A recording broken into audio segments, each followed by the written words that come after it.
2012 மே 29 கனடாவுடைய கேபிட்டலான அட்டாவா கனடாவுடைய ruling party ஆபீஸ்க்கு ஒரு courier வருது. இது பார்ட்டியுடைய ஹெட் குவார்டர்ஸ். மார்னிங் டைம்ல ஸ்டாஃபுங்களுக்கெல்லாம் வந்துட்டு ஒரு பார்சல் வருது. இப்ப அங்கிருந்த ஸ்டாஃப் ஒருத்தர் இந்த பார்சல் எடுத்து ஓபன் பண்றாரு. ஓபன் பண்ணி வெளியில எடுக்கும் போது பிங்க் கலர்ல ஒரு டிஷ்யூ இருக்கு. அந்த டிஷ்யூ பேப்பரை வச்சு ஏதோ ஒரு விஷயத்த ரேப் பண்ணிருக்காங்க. அது என்னவா இருக்கும் அப்படின்ட்டு பிரிச்சு பார்த்தப்பதான் எல்லாருக்குமே ஷாக் காத்துக்கிட்டு இருந்தது. அதுக்குள்ள ஒரு மனுஷனுடைய காலை வெட்டி அமைச்சிருக்காங்க. மேற்கொண்டு அந்த கவர் பண்ணி வச்சிருந்த அந்த பிங்க் பேப்பர்ல என்ன இருந்திருக்கு அப்படின்னு பாத்தீங்கன்னா அந்த கனடாவுடைய பிரைம் மினிஸ்டரோட பேரும் அவங்களுடைய ஒய்ஃபோட பேரும் எழுதியிருக்கு. கூடவே you made a very bad mistake அப்படின்னு எழுதியிருக்கு. இந்த மாதிரியான ஒரு சம்பவம் நடந்த அதே சமயத்துல கனடாவுடைய போஸ்ட் ஒர்க்கர் ஒருத்தர் அவரோட ஆபீஸ் கிட்ட சஸ்பீஷியஸா ஏதோ ஒரு பார்சல் இருக்கிறத பாக்குறாரு. அதுல பார்ட்டி ஆஃப் கனடா அப்படின்ற மாதிரி அட்ரஸ் மென்ஷன் பண்ணிருக்கு. என்னது இது, இந்த பார்சல் பாக்குறதுக்கு வித்தியாசமா இருக்கே அப்படின்னு பார்த்தவரு அதை ஓபன் பண்ணியிருக்காரு. உள்ளார லெஃப்ட் ஹேண்ட் ஒன்று இருந்திருக்கு. அதே நாள் 100 மைல் தள்ளி மான்ட்ரியால் சிட்டியில ஸ்னோடவுன் ஏரியாவில் ஒரு பில்டிங் இருக்கு. ஒரு ஜெனிட்டர் ஒருத்தர் ப்ளூ கலர் சூட்கேஸ் ஒன்று பார்க்குறாரு. அது ரொம்ப நாளா ஒரு கார்பேஜுக்கு பக்கத்திலே இருக்கு. என்னது இது ரொம்ப நாளா இருக்கு அப்படின்ற மாதிரி யோசிச்சுட்டு அதை கண்டுகாமலே விட்டுட்டு இருந்திருக்காங்க.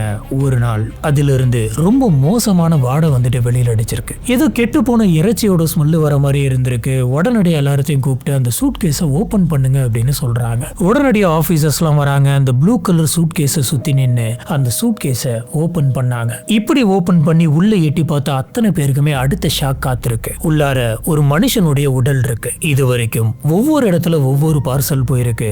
ஒன்னுல லெஃப்ட் கையும், ஒன்னுல காலும், இன்னொன்னுல உடம்பு மட்டும் கிடைச்சிருக்கு. இப்படி ஒரே நாள்ல எல்லாருக்குமே அடுத்தடுத்த ஷாக் வர அடுத்து நாம என்ன பண்றது அப்படின்ற ஒரு குழப்பத்தில் இருந்தாங்க.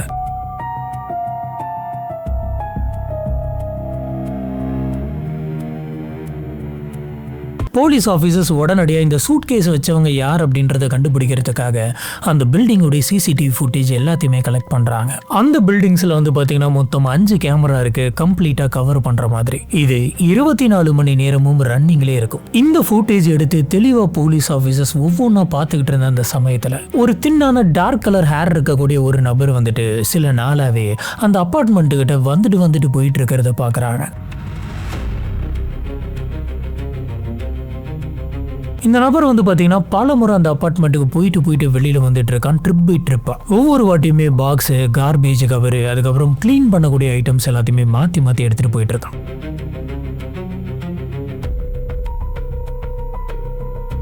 அவனோட ஆக்ஷன்ஸ்லாம் எப்படி இருக்குது அப்படின்னு பார்த்தீங்கன்னா அவனுக்குள்ள எந்த ஒரு பதட்டமும் இல்லை, எந்த ஒரு அவசரமும் இல்லை. ரொம்பவே காமாக, ரொம்பவே ஸ்லோவாக இதை பண்ணிக்கிட்டு இருக்கான்.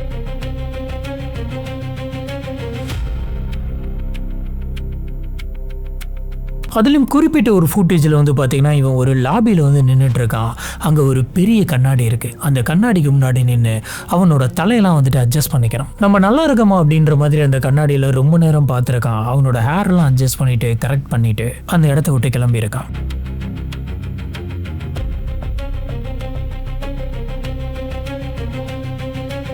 ஸோ இதை பார்க்குறப்ப நம்மளுக்கு ஒரு விஷயம் புரிஞ்சிருக்கும். அவன் சடலத்தை பீஸாக வெட்டி கொஞ்சம் கொஞ்சமாக வெளில கொண்டு போய் டிஸ்போஸ் பண்ணிட்டு இருக்கான். கூடவே ஒவ்வொரு இடமா அந்த அப்பார்ட்மெண்ட்டுக்குள்ளே க்ளீனும் பண்ணிக்கிட்டு இருந்திருக்கான். டிஃப்ரெண்ட் அவுட்ஃபிட்ஸில் வந்திருக்கான். இந்த விஷயங்களை பண்ணிட்டு இருந்த அதே சமயம் பக்கத்தில் போயிட்டு பீஸா ஆர்டர் பண்ணி அவன் சாப்பிட்டும் இருந்திருக்கான். இப்போ இவன் யாரு, இந்த அப்பார்ட்மெண்ட்டில் இவன் என்ன பண்ணான், இப்படி துண்டா வெட்டப்பட்டிருக்கிற அந்த சடலம் வந்துட்டு யாருடையது? போலீஸ் ஆஃபீஸர்ஸ்க்கு இப்போ இருக்கக்கூடிய ஒரே ஒரு க்ளூவே இந்த சிசிடிவி ஃபுட்டேஜ் மட்டும்தான். அந்த நபருடைய முகம் வந்துட்டு இப்போ போலீஸ்க்கு தெரிஞ்சிருச்சு. ஆனா அந்த நபரோட பேர் வந்துட்டு என்ன அப்படிங்கிறது போலீஸ்க்கு தெரியல. இந்த நேரத்தில் அவன் யார் அப்படிங்கிறதே தெரியல. ஆனா இன்னொரு பக்கத்துல இருந்து ஒரு இன்ஃபர்மேஷன் வருது.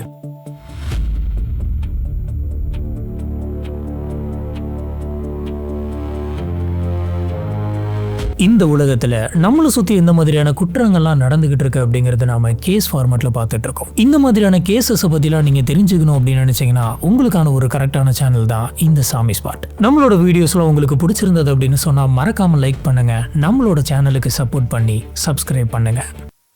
ஹலோ ஃப்ரெண்ட்ஸ், நான் உங்கள் சாமி. Welcome to the spot.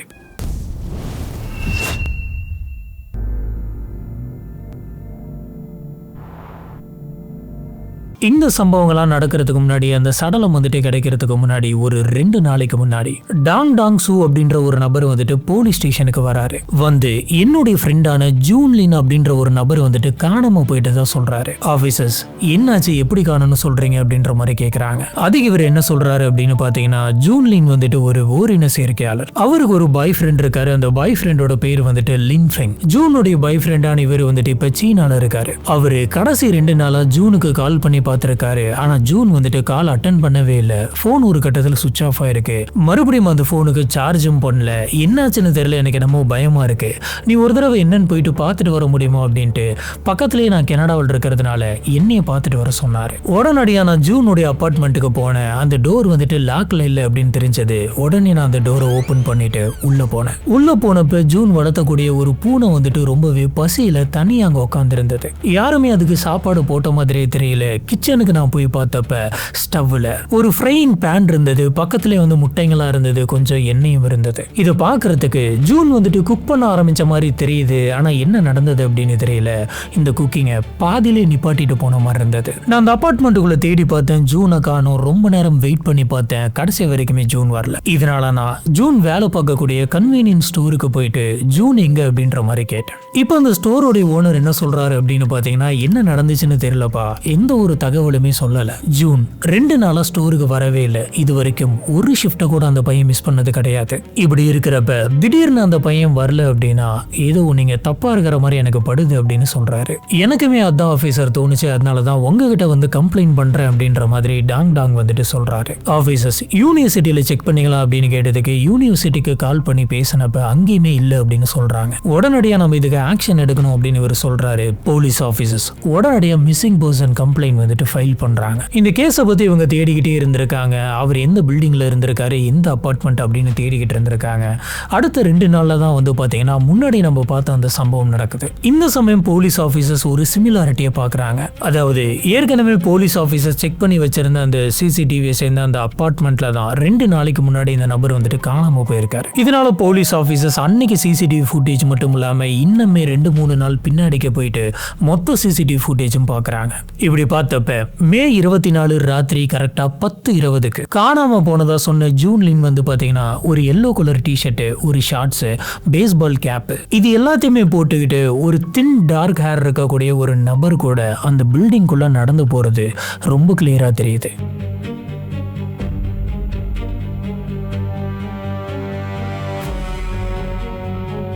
ரெண்டு பேருமே ரொம்ப கேஷுவலா தான் பேசிக்கிட்டே அந்த பில்டிங்குள்ள போறாங்க. டோருடைய ஹோல்டை வந்துட்டு பிடிச்சி திறக்கும் போது 2 பேருமே சிரிச்சுக்கிட்டே உள்ள போறாங்க.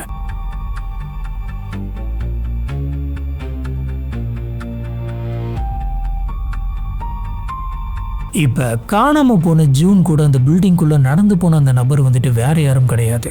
ஆபீசர்ஸ் ஏற்கனவே சிசிடிவி ஃபுட்டேஜ்ல பார்த்த ட்ரிப் பை ட்ரிப்பா போயிட்டு ஒவ்வொரு பார்சலா வெளியில கொண்டு போயிட்டு இருந்த அதே நபர்.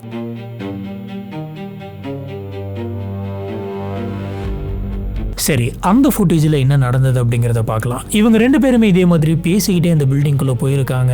அடுத்த சில மணி நேரத்தில் அந்த பார்சலை வெளியில் கொண்டு போயிட்டு இருந்த நபர் மட்டும்தான் வெளியில் வந்தார். உள்ளே போன ஜூன் வந்துட்டு வெளியில் வரவே இல்லை.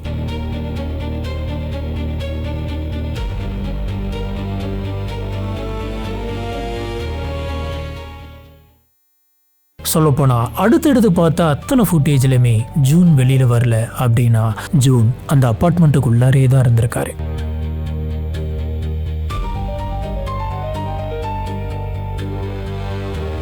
இந்த ஒரு விஷயத்தை பார்க்கும் போதே தெரியுது அந்த அபார்ட்மெண்ட்டுக்குள்ள இறந்து போன அந்த நபரை ஜூன் தான் அப்படின்னு. இப்போ போலீஸ் ஆஃபீஸர்ஸ்க்கு விக்டிம் யார் அப்படிங்கிறது கன்ஃபார்ம் ஆயிடுச்சு. அதுக்கான சிசிடிவி ஃபுட்டேஜும் இருக்கு. இப்போ இந்த நபரோட ஆக்டிவிட்டி அப்புறம் பார்சல் வந்த டைமிங் இது எல்லாத்தையுமே வச்சு பார்த்தப்ப 2 டைம்லைனுமே பெர்ஃபெக்டா மேட்ச் ஆகுது. இப்போ இதுக்கு மேல இங்க என்ன நடந்தது அப்படிங்கறத பார்க்கறதுக்கு முன்னாடி இறந்து போன அந்த ஜூன்லின் யார் அப்படிங்கறத ஒரு வாட்டி பார்த்துடலாம். ஜூன்லின் டிசம்பர் 30, 1978ல சைனால வுஹான்ல பிறக்கிறாரு. இவரோட ஃப்ரெண்ட்ஸ் எல்லாருமே சேர்ந்து இவரை ஜஸ்டின் அப்புறம் மற்றும் பேட்ரிக் அப்படின்ற பேர்களையும் கூப்பிடுவாங்க. சுத்தி இருக்கிறவங்க எல்லாருமே இவர் ரொம்ப ரொம்ப நல்ல பையன் அப்படின்னு சொல்றாங்க. எல்லாருக்குமே ஹெல்ப் பண்ணக்கூடிய ஒரு நபர். ரொம்ப ரொம்ப ரொம்ப குவைட்டா இருப்பாராம். அவரோட வேலையை மட்டும்தான் பார்ப்பாராம். தேவையில்லாத வேலையில எதுலையுமே வந்துட்டு இவர் உள்ள போக மாட்டாராம். இவரோட வாழ்க்கையில் இவருக்கு ஒரே ஒரு ட்ரீம் இருந்தது. கனடாவுக்கு போகணும், அங்க இருக்கக்கூடிய ஒரு யூனிவர்சிட்டியில படிக்கணும், படிச்சு முடிச்சதுக்கு அப்புறம் ஒரு ஸ்டார்ட் அப் ஆரம்பிக்கணும், பிசினஸ்ல பெரிய ஆளா வரணும். இந்த ட்ரீமுக்காக இவர் கடுமையா உழைச்சாரு. சைனால இருந்தே உழைச்சாரு. இவர் அவரோட சிட்டில இருந்து பீஜிங்க்கு போனாரு. இமிகிரேஷனுக்கு யூஸ் ஆகும் அப்படிங்கறதுனால இவர் பிரெஞ்சு கிளாஸ்லாம் போயிட்டு கத்துக்க ஆரம்பிச்சாரு.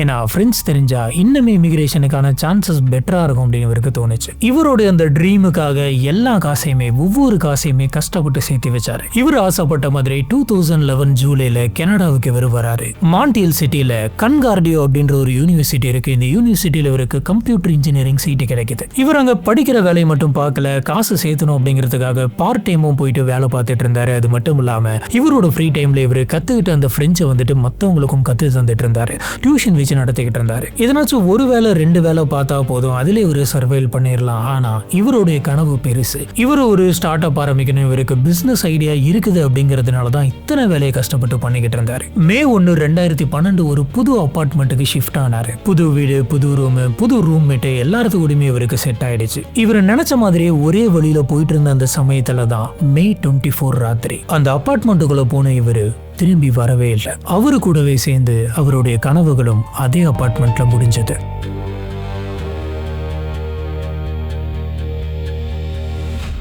போலீஸ் ஆஃபீஸர்ஸ்க்கு இப்போ விக்டிம் தெரிஞ்சிருச்சு. அந்த விக்டிம் கூட நடந்து வந்த அந்த நபர் யார் அப்படிங்கறத ஐடென்டிஃபை பண்ணணும். போலீஸ் ஆஃபீஸர் இந்த நபர் வந்துட்டு யார் அப்படிங்கறதையும் கண்டுபிடிச்சிடுறாங்க. கண்டுபிடிச்சு இந்த நபரை அரெஸ்ட் பண்றதுக்காக அரெஸ்ட் வாரண்ட்டையுமே வாங்கிக்கிறாங்க. இந்த லிஸ்ட்டை வந்துட்டு இன்டர்போலோடைய மோஸ்ட் வாண்டட் லிஸ்ட்ல சேர்க்கிறாங்க. இப்படி சேர்த்து அந்த நபரை அரெஸ்ட் பண்ணலாம் அப்படின்னு சொல்லி செக் பண்ணிட்டு இருந்த அந்த சமயத்தில் தான் போலீஸ் ஆஃபீஸர்ஸ்க்கு ஒரு விஷயம் தெரிய வந்தது. அந்த நபர் இப்போ இந்த நாட்டிலே இல்லை அப்படிங்கிறது தான். மே 26 இந்த உடல் பாகங்கள் எல்லாமே கிடைக்கிற அந்த நாளுக்கு முன்னாடியே வந்துட்டு இந்த இந்த இடத்தை விட்டு ஏர்போர்ட்ல ஃபிளைட் பிடிச்சு பாரிஸ் போயிடுறாரு. இங்க ஒரு கொடூரமான கொலையை பண்ணிட்டு பக்காவா யாருக்கும் தெரியாம எல்லா உடல் பாகங்களையும் வெளியில கொண்டு போயிட்டு அந்த வீட்டை கிளீன் பண்ணிட்டு சத்தமே இல்லாம ஃபிளைட்டை பிடிச்சு வெளிநாடு போறாரு. இப்ப இந்த நபரை ட்ராக் பண்ணலாம் அப்படின்னு யோசிச்சுக்கிட்டு இருந்த அந்த சமயத்துல போலீஸ் ஆபீசர்ஸ்க்கு அடுத்த ஷாக்கிங்கான ஒரு விஷயம் தெரிய வருது. அதாவது மே 25 கொலை நடந்ததுக்கு அடுத்த நாள் இன்டர்நெட்ல கோர் வெப்சைட்ல ஒரு வீடியோ ஒன்று அப்லோட் ஆகுது.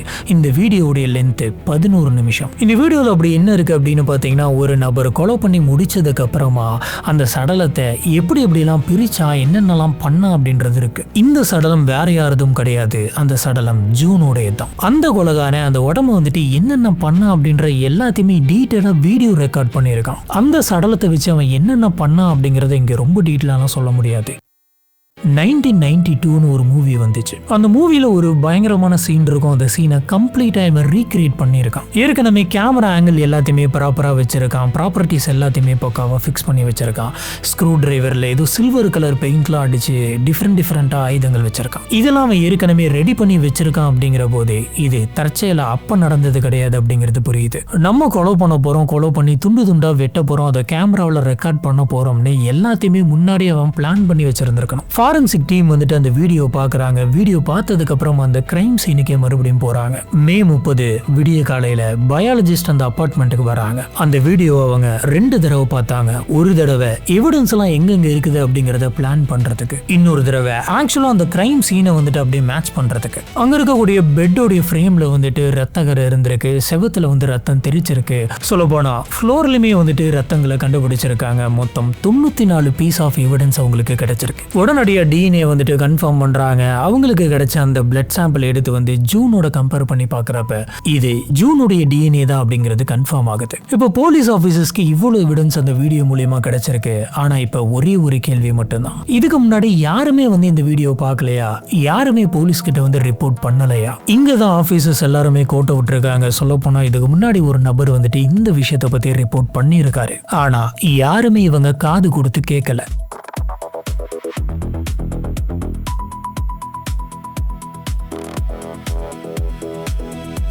ரோஜர் அப்படிங்கிற ஒரு நபர், இவர் அமெரிக்காவை சேர்ந்தவர். இவர் மாண்டானா ஸ்டேட்ல இருக்காரு. இவர் ஒரு லாயர். மே 26, 2012 காலையில் இவர் இன்டர்நெட் ஓபன் பண்ணியிருக்காரு. அந்த கோர் வெப்சைட்ல ஏதோ ஒன்று ப்ரௌஸ் பண்ணிக்கிட்டு இருந்திருக்காரு. இப்படி இவர் பண்ணிக்கிட்டு இருந்த அந்த சமயத்துல இவரோட கண்ணில் வந்து பாத்தீங்கன்னா ஒரு வீடியோ படுது. அந்த வீடியோ பிளே பண்ணி பார்த்த அவருக்கு பயங்கரமான ஷாக். அதுல ஒரு நபர் இன்னொரு நபரோட சடலத்தை ரொம்ப மோசமா நிறைய விஷயங்கள் பண்ணிக்கிட்டு இருக்கான், அதை வெட்டிக்கிட்டு இருக்கான். கண்டிப்பா இந்த வீடியோ ஃபேக்கு கிடையாது அப்படிங்கிறது மட்டும் அவருக்கு புரியுது. உடனடியாக அவர் லோக்கல் ஷெரீஃப்க்கு கால் பண்றாரு, FBI-க்கு கால் பண்றாரு. இவர் பார்த்த இந்த விஷயங்கள்லாம் சொல்றாரு. இதை கேட்ட ஆஃபீஸர்ஸ் வந்துட்டு என்ன நீங்க சொல்றீங்க, அது ஏதோ ஃபேக்கா இருக்க போகுது அப்படின்னு சொல்றாங்க. நீங்க சொல்ற இந்த கதையில வந்துட்டு கொஞ்சம் கூட சென்ஸே கிடையாது. எப்படி ஒரு கொலைகாரன் அவனே அவன் கொலை பண்ணதை வீடியோ எடுத்து இந்த மாதிரி வெட்டுறதெல்லாம் வீடியோ எடுத்து போட முடியும்? எந்த ஒரு கொலைகாரனா இருந்தாலும் சரி, அவன் தப்பிக்கணும் அப்படின்னு தான் நினைப்பான். நீங்க சொல்றத பார்த்தா ஏதோ வித்தியாசமா இருக்கு, இது ஏதோ ஒரு ஃபேக்கான ஒரு கதையோ இல்ல ஒரு படத்துக்கான ஷூட்டோ இருக்கும் அப்படின்ற மாதிரி சொல்றாங்க. சொல்லப்போனா இந்த விஷயத்தை அவங்க அதோட விட்டுறாங்க. இதுக்கான எந்த ஒரு ஆக்ஷனுமே இவங்க எடுக்கல.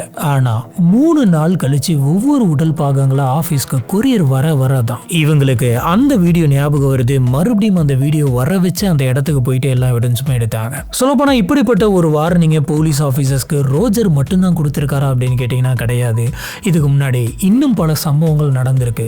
ஒரு குரூப்பே வந்து போலீஸ் ஆபீசர்ஸ்க்கு நிறைய வார்னிங் கொடுத்திருக்காங்க. ஆனா அதையுமே அவங்க அந்த சமயத்துல சீரியஸா எடுத்துக்கல, காது கொடுத்து கூட கேட்கல. 2010 டிசம்பர்ல ஒரு வீடியோ ஒன்று வைரல் ஆகுது. 1/2 கிட்டன்ஸ் அப்படின்ற ஒரு டைட்டில் இது வருது. 2 பூனைக்குட்டிங்களை ஒரு வேக்யூம் சீல்டு பேக்குக்குள்ள வைக்கிறாங்க. அந்த 2 பூனைக்குட்டிங்களாலுமே மூச்சு விட முடியாம அதுங்க மூச்சு திணறி இறந்து போயிருக்கு. இந்த மாதிரியான வீடியோஸ் வந்துட்டே இருக்கு.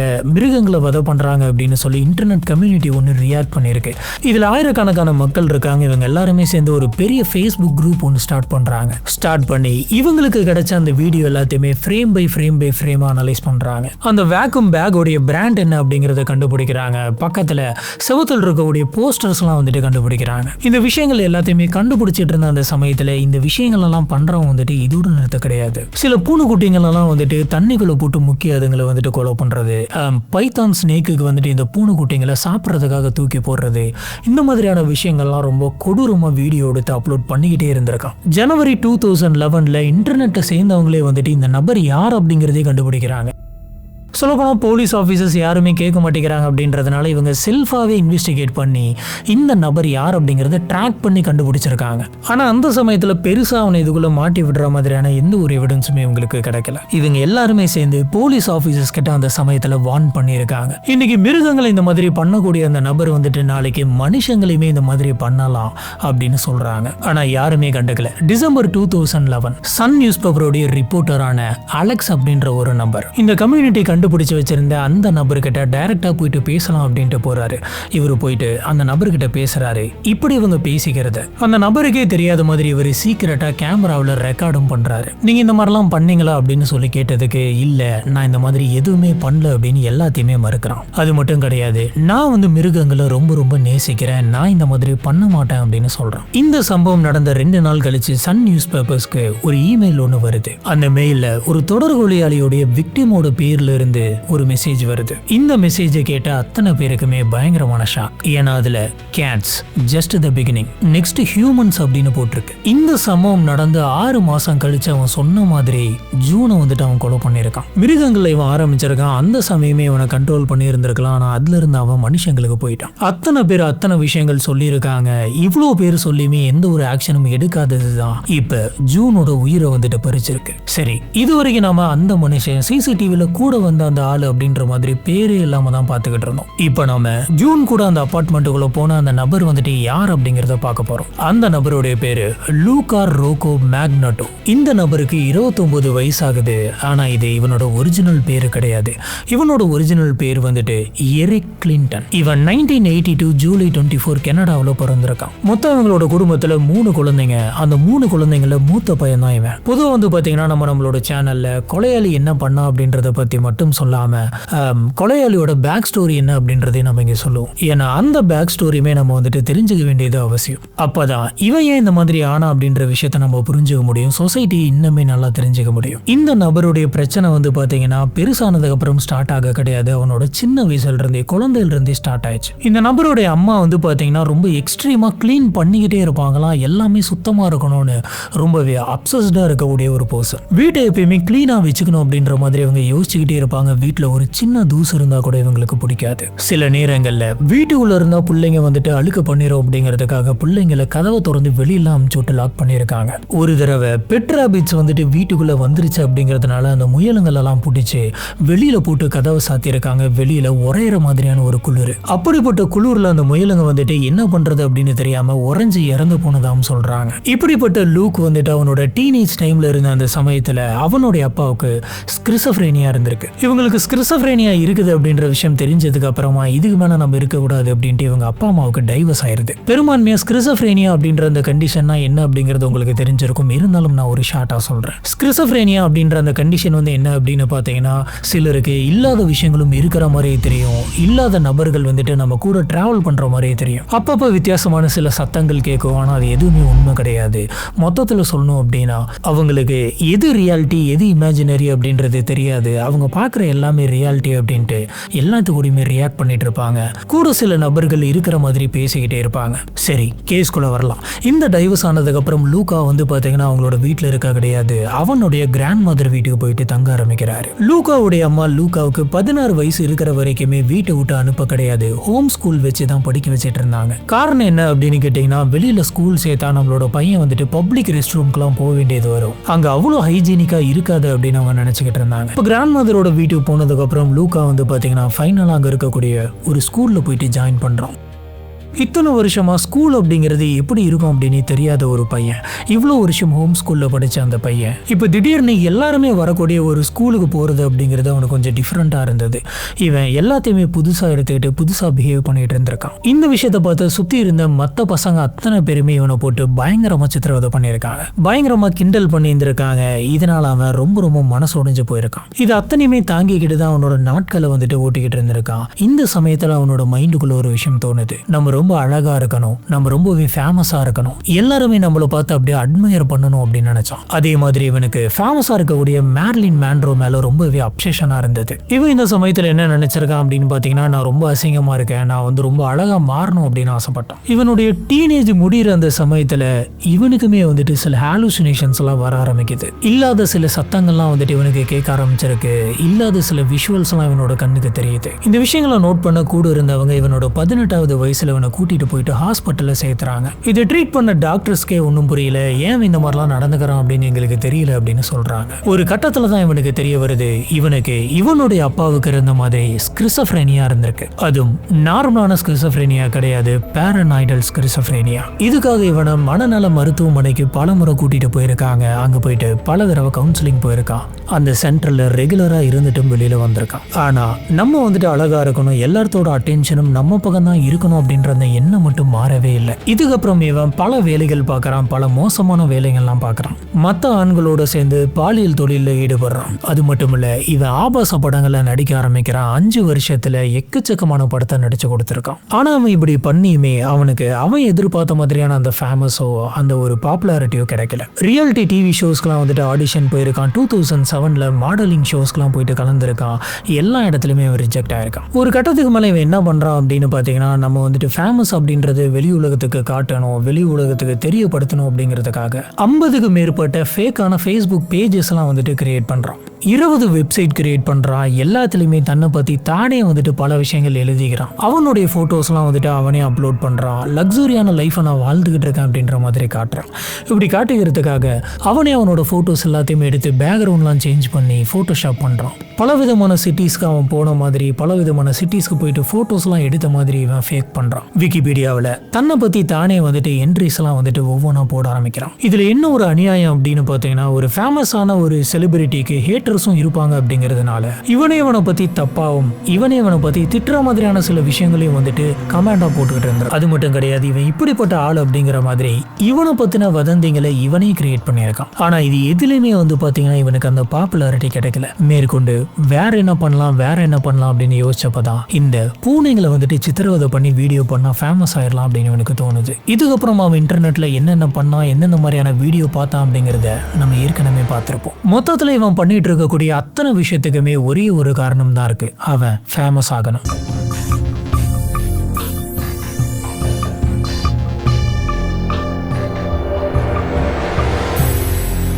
போலீஸ் ஆபீசர்ஸ்க்கு இன்னொரு முக்கியமான சிசிடிவி ஃபுட்டேஜ் ஒன்று கிடைச்சது. அது என்னன்னா, லூகா அவனுடைய அபார்ட்மெண்ட்டுக்கு இன்னொரு நபரை கூட்டிட்டு போயிட்டு இருந்திருக்கான். 2 பேருமே உள்ள போயிருக்காங்க. அப்படியே ஒரு நாள் போகுது. அதுக்கு அடுத்த நாள் இந்த லூகா கூட்டிட்டு போன அந்த நபர் வந்துட்டு வெளியில வராரு. வெளியில வர்றப்ப அவரு நார்மலா நடக்க கிடையாது. ரொம்பவே சிரமப்பட்டு காலை ஒழுங்கா கூட எடுத்து வைக்க முடியாம ரொம்பவே தள்ளாடிக்கிட்டே கஷ்டப்பட்டு நடந்து போறாரு. அந்த நபர் கூட லூகாவும் நடந்து போயிட்டு இருக்கான். லூகா அந்த நபரை கை தாங்களா பிடிச்சு கூட்டிக்கிட்டே வெளியில போறான். அந்த நபர் யார் அப்படிங்கிறது இப்போ வரைக்குமே தெரியல.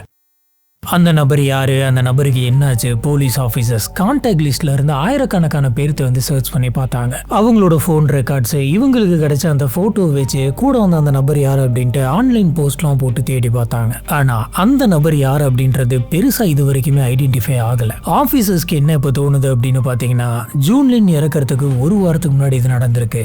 அதனால ஜூன்லினுக்கு முன்னாடி இவன் ஒரு அட்டெம்ப்ட் ட்ரை பண்ணியிருப்பானோ இவரை வச்சு அப்படின்றது தோணுது. ஸோ இதெல்லாம் வச்சு பார்க்குறப்ப ஜூன் வந்துட்டு இவனுடைய முதல் விக்டிமா இல்லாம கூட இருந்திருக்கலாம். இப்ப எப்படியாச்சும் போலீஸ் ஆபீசர்ஸ் லூகாவை பிடிக்கணும். இவன் May 26 பாரிஸ்க்கு ஃபிளைட்ல பறந்து போயிருக்கான். அதுவும் டிஃப்ரெண்டான ஃபேக் நேம்ஸ் எல்லாம் கிடையாது. அவனோட ஒரிஜினல் நேமே கொடுத்து, பாஸ்போர்ட்லயுமே அவனோட ஒரிஜினல் நேமே கொடுத்து அவன் டிராவல் பண்ணியிருக்கான். ஆனா டிராவல் பண்ற அந்த சமயம்லாம் வந்து பாத்தீங்கன்னா ஒரு டார்க்கான விக்கு ஒன்று மாட்டிக்கிட்டு இருந்திருக்கான். இவன் பாரிஸ்க்கு போறதுக்கு மட்டும் ஃபிளைட் புக் பண்ண கிடையாது, ரிட்டர்ன் வர்றதுக்கான ரிட்டர்ன் ஃபிளைட் டிக்கெட்டுமே புக் பண்ணியிருக்கான். ஆனா அந்த ரிட்டர்ன் டிக்கெட் அவன் யூஸ் பண்ணல. ரொம்ப சராசரியான ஒரு டூரிஸ்ட் வந்துட்டு பாரிஸ்ல போயிட்டு தங்கினா எப்படி இருக்குமோ அதே மாதிரி தான் இவன் பிஹேவ் பண்ணியிருக்கான். அங்க இருக்கக்கூடிய ஹோட்டல்ஸ்க்கு போயிட்டு தங்கி இருக்கான், கெஃபேக்கெல்லாம் போயிருக்கான், அங்க இருக்க இன்டர்நெட் ப்ரௌசிங் சென்டர் போயிருக்கான். இதுல இருந்து என்ன தெரிய வருது அப்படின்னு பாத்தீங்கன்னா, அந்த நபர் வந்துட்டு மறைஞ்சு வாழ்றதோ இல்ல தலைமறைவா இருக்கிறதோ விரும்பல. ரொம்பவே சுதந்திரமா சராசரியான ஒரு டூரிஸ்ட் இருக்கிற மாதிரி அந்த நபர் சுத்திக்கிட்டு இருக்கான். ஜூன் 2 இவன் பாரிஸ்ல இருந்து பெர்லினுக்கு பஸ் பிடிச்சு போறான். அங்க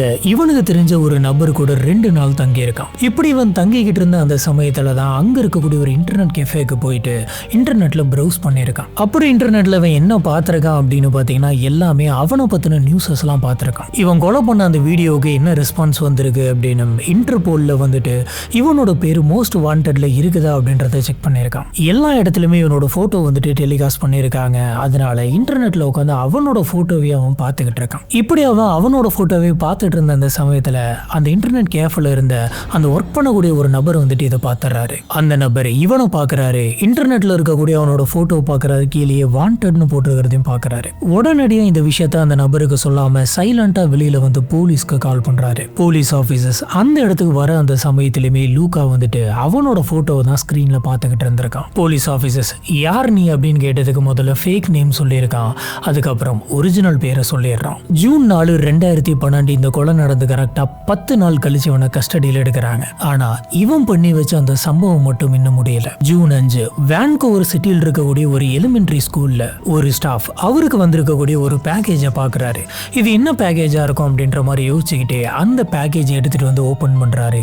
இது மதியானம் 1 மணி இருக்கும். இப்படி அவர் அந்த பேக்கேஜ் ஓபன் பண்ற அந்த சமயத்துல உள்ள ஒரு மனுஷனுடைய கை இருந்தது. அதே நாள் மதியானம் அதே சிட்டியில் இருக்கக்கூடிய இன்னொரு பிரைவேட் ஸ்கூல்ல இன்னொரு பேக்கேஜ் ஒன்று கிடைச்சது. அதுக்குள்ள ஒரு கால் ஒன்று கிடைச்சிருக்கு. இதுல இருந்து என்ன தெரியுது அப்படின்னு பாத்தீங்கன்னா, லூகா வந்துட்டு இந்த நாட்டை விட்டு போறதுக்கு முன்னாடி இந்த பார்சல்லாம் வந்துட்டு இந்த இடத்துக்கு போகணும் அப்படின்ற மாதிரி செட்டப் பண்ணி வச்சுட்டு தான் போயிருக்கான். மொத்தத்துல ஜூனுடைய உடல் பாகங்கள் வந்துட்டு ஒவ்வொரு இடத்துல ஒவ்வொன்று கிடைச்சிருக்கு. லெஃப்ட் கை, அப்புறம் ரைட்டு கை கிடைச்சிருச்சு, கால் கிடைச்சது, இன்னொரு காலும் இங்கே கிடைச்சிருச்சு. ஒரு ப்ளூ கலர் சூட்கேஸ்குள்ள உடம்பும் வந்துட்டு கிடைச்சிருச்சு. இன்னுமே கிடைக்காம இருக்கிறது ஒரே ஒரு உடல் பாகம் மட்டும்தான். அது ஜூனுடைய தலை. எல்லா இடத்துல கிடைச்ச அந்த பார்ட்ஸுமே வந்துட்டு கலெக்ட் பண்ணிட்டாங்க. ஆனா தலை மட்டும் இவங்களுக்கு இன்னுமே கிடைக்கல. இப்படியே சில வாரங்கள் போய்கிட்டு இருக்கு. போலீஸ் ஆபீசர்ஸ் முடிஞ்ச வரைக்கும் தேடிட்டு இருக்காங்க. ஜூலை 1, 2012 போலீஸ் ஆபீசர்ஸ்க்கு ஒரு ஃபேக்ஸ் ஒன்று வருது. இந்த ஃபேக்ஸ் அனுப்புனது ஒரு லாயர். இது ஒரு 3 பேஜ் ஃபேக்ஸ். இதுல அப்படி என்ன இருந்திருக்கு அப்படின்னு பாத்தீங்கன்னா, இதுல ஒரு டைரக்ஷன் இருக்கு. இந்த இடத்துக்கு போ, அங்க இருக்கக்கூடிய ஒரு சப்வே ஸ்டேஷன்ல போயிட்டு இறங்கு, அங்க ஒரு பார்க்கிங் லாட் ஒன்று இருக்கும். அந்த பார்க்கிங் லாட்டை நீ கிராஸ் பண்ணு. இந்த இடத்துல அங்கரை நான் அப்படின்ட்டு ஒரு பார்க் இருக்கும். அந்த பார்க்குள்ள ஒரு குளம் இருக்கு. அந்த குளத்துக்கிட்ட தான் நீங்க தேடிக்கிட்டு இருக்கிற விஷயம் இருக்கு அப்படின்னு போட்டிருக்கு. ஆனா இவன் சொல்ற அந்த பார்க்குள்ள இந்த குளம் வந்துட்டு எங்க இருக்கு அப்படின்னே தெரியல. ஏன்னா அந்த பார்க்கே ரொம்ப பெருசு, எக்கச்சக்கமான குளங்கள் இருக்கு. போலீஸ் ஆபீசர்ஸ் முடிஞ்ச வரைக்கும் தேடி பார்த்தாங்க. அவங்களுக்கு எதுவுமே கிடைக்கல. வேற வழி இல்லைன்ட்டு எக்ஸ்ட்ரா ஸ்குவாட்ஸ் எல்லாம் வந்துட்டு வர வைக்கிறாங்க. கூடவே சர்ச் டாக்ஸை வர வைக்கிறாங்க, மோப்பம் முடிக்க வைக்கிறாங்க. சர்ச் டாக்ஸ் வந்துட்டு ஒவ்வொரு இடமா தேடுது. கடைசி அது ஒரு குளத்துக்கிட்ட போயிட்டு நிக்குது. அந்த குளத்தோட எஜ்ஜில் ஜூன்லினுடைய தலை கிடைக்குது. பல வாரங்களா அந்த தலை வந்துட்டு அந்த குளத்தோட எஜ்ஜில் இருந்ததுனால அது மழை, வெயில், பனின்னு எல்லாத்துலயுமே எக்ஸ்போஸ் ஆயிட்டு ரொம்ப மோசமா அழுகுன மாதிரியான ஒரு ஸ்டேஜில் கிடைச்சிருக்கு. இப்போ யார் இந்த ஃபேக்ஸ் அனுப்பினா? லூகா வந்து பாத்தீங்கன்னா ஜெயிலில் இருக்கான். ஜெயிலில் இருக்கும்போது அவன் எப்படி இதெல்லாம் பண்றான்? உண்மையா என்ன இருக்கு அப்படின்னு பாத்தீங்கன்னா, லூகா அவனோட லாயரை பார்த்து இந்த ஒரு இன்ஃபர்மேஷனை நான் ஜெயிலுக்கு போயிட்டேன்னா கொடுங்கன்ட்டு முன்னாடி கொடுத்து வச்சுட்டு போயிருக்கான். இப்போ அவன் ஜெயிலில் இருக்கக்கூடிய அந்த சமயத்தில் அவங்க லாயர் வந்துட்டு இது என்ன டைரக்ஷன் தெரியல அப்படின்னு சொல்லி யோசிச்சுட்டு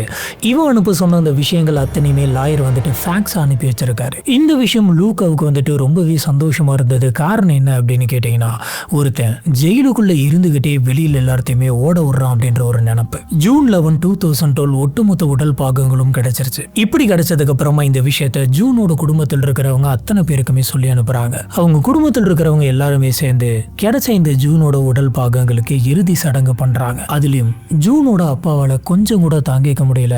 அவரு அந்த இடத்துல கதறி கதறி அழுதுருக்காரு. இவங்க இந்த இடத்துல வந்துட்டு இறுதி சடங்கு பண்றதுக்காக ஜூனோட பேர்லயே வந்துட்டு ஃபண்ட் ரைஸ் பண்ணாங்க. அது மட்டும் கிடையாது, ஜூனோட பேர்லயே வந்துட்டு ஒரு அவார்டு ஒன்று கிரியேட் பண்ணாங்க. ஃபியூச்சர்ல இந்த மாதிரி வரக்கூடிய ஸ்டூடெண்ட்ஸுக்கு ஹெல்ப்பா இருக்கும் அப்படின்ட்டு பண்ணாங்க. காரணம் என்ன அப்படின்னு கேட்டீங்கன்னா, இந்த ஒரு பையன் வந்து படிச்சு பெரிய ஆளாகணும், பெரிய பிசினஸ் பண்ணும் அப்படின்ற கனவோட தான் கனடாவுக்கு வந்திருக்காரு. அந்த பையனுடைய கடைசி ஜேர்னி வந்துட்டு கரெக்டா இருக்கணும் அப்படிங்கிறதுக்காக தான் அவரோட பேர்ல இதெல்லாம் பண்ணியிருக்காங்க.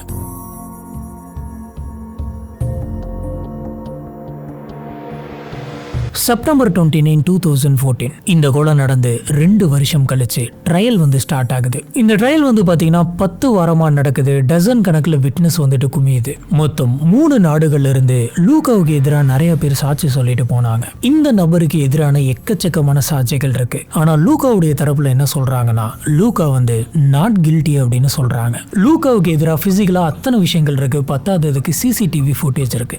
இத்தனை இருந்துமே கில்ட்டி இல்லைன்னு எப்படி அவங்களால சொல்ல முடியும்? பத்தாததுக்கு அவன் கொலை பண்ணி டிஸ்மேண்டில் பண்ண அந்த விஷயத்த அவனே வீடியோ ஃபிலிம் ரெக்கார்ட் பண்ணி அமைச்சிருக்கான். அது அத்தனையுமே இன்டர்நெட்ல போஸ்டும் பண்ணியிருக்கான். இத்தனை இருக்கிறப்ப எதனால இவரை வந்துட்டு நாட் கில்ட்டி அப்படின்னு சொல்றாங்கன்னா, லூகாவுக்கு இருந்த பாரனாய்டல் ஸ்கிசோஃப்ரீனியா அப்படின்ற ஒரு டிசார்டர். கொலை நடந்த அந்த சமயத்தில் இவர் ஒரு ப்ராப்பரான ஸ்டேட்ல இல்ல.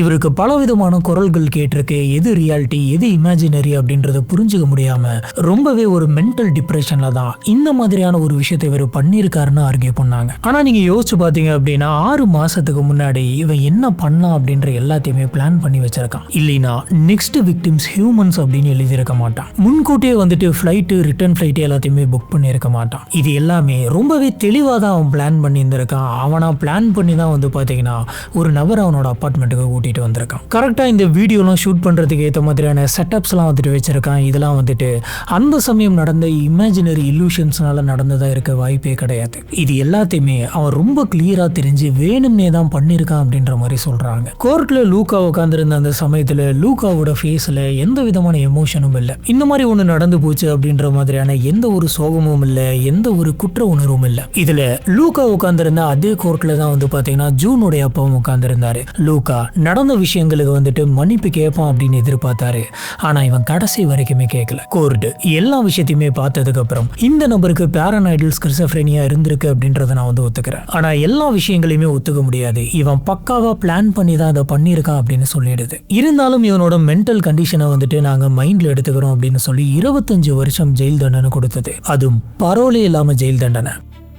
இதுதான் இன்னைக்கு நம்ம பார்க்குற இந்த கொடூரமான கேஸ். இன்னைக்கு கேஸில் நம்ம 2 டிஃப்ரெண்டான பர்சன்ஸை பார்த்துருப்போம். 2 பேருக்குமே பெரிய ஆள் ஆகணும், ஃபேமஸ் ஆகணும் அப்படின்ற ஆசை இருந்தது. ஆனால் அதில் ஒருத்தரான ஜூன் வந்து பார்த்தீங்கன்னா பயங்கரமாக படித்தாரு, பெரிய வேலைக்கு போகணும், பிஸ்னஸ் ஸ்டார்ட் பண்ணணும் அப்படின்னு நினைச்சாரு. அதுக்காக ராப்பகலாக உழைச்சி காசு சேர்த்து வச்சு ஒரு நேர் வழியில் போய்கிட்டு இருந்தாரு. ஆனால் அப்படியே இன்னொரு பக்கம் எடுத்துக்கிட்டீங்க அப்படின்னு சொன்னால் லூகாவுக்கும் பெரிய ஆள் ஆகணும், ஃபேமஸ் ஆகணும் அப்படின்ற ஆசை இருந்தது. ஆனால் அதுக்கு அவன் சூஸ் பண்ண வழி வந்துட்டு ரொம்ப தப்பான வழி. நல்ல விதத்தில் பெரிய ஆள் ஆகணும், நல்ல விதத்துல ஃபேமஸ் ஆகணும் அப்படின்னு நினைக்கிறதுல எந்த ஒரு தப்புமே இல்லை. ஆனா நம்ம ஃபேமஸ் ஆகிறதுக்கு என்ன வேணா பண்ணலாம் அப்படின்னு சொல்லி ஒரு பாவமும் அறியாத அந்த பூனைக்குட்டிங்களை வந்துட்டு ரொம்ப மோசமா கொடுமை பண்ணி கொலை பண்ணியிருக்கான். இவனே ஓபன் பண்ணி வச்ச ஃபேஸ்புக் ஐடிஸ், வெப்சைட்ஸ் இது எல்லாத்துலயுமே அந்த வீடியோஸை போட்டிருக்கான் பாப்புலாரிட்டி தேடிக்க. இதுலலாம் யாருமே அட்டென்ஷன் கொடுக்க மாட்டேங்கிறாங்க அப்படிங்கறதுனால அடுத்த கட்டமா போயிட்டு ஒரு மனுஷனே கொலை பண்ணியிருக்கான். அதுலயும் பல கனவுகளோட படிச்சுக்கிட்டு இருந்த ஒரு மனுஷனை. இன்டர்நெட்ல ஒரு வீடியோ போஸ்ட் ஆகுது. பார்த்ததுக்கு அப்புறம் ஏதோ ஒன்று ஒன்று தப்பா இருக்குது, சீக்கிரம் பிடிங்கன்னு சொல்லி பல பேர் போலீஸ் ஆஃபீஸர்ஸை வார்ன் பண்ணாங்க.